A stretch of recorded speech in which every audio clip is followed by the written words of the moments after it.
鐘聲響起居家的歲後，在他生命裏彷彿大應唏噓。黑色肌膚給他的意義是一生奉獻，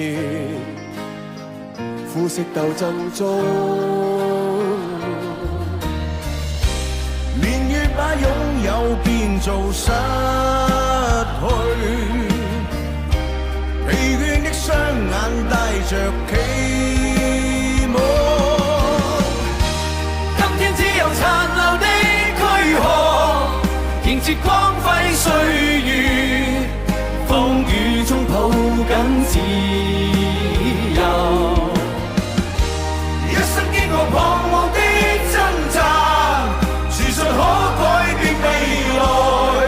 問誰又能做到？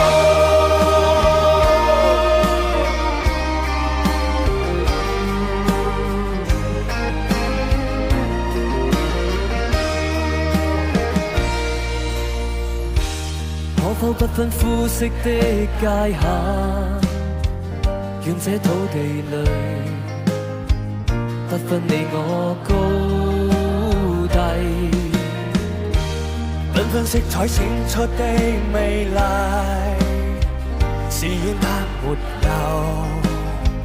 分開每種色彩，年月把擁有變做失去，疲倦的雙眼帶着期望，今天只有殘留的軀殼，迎接光輝歲月，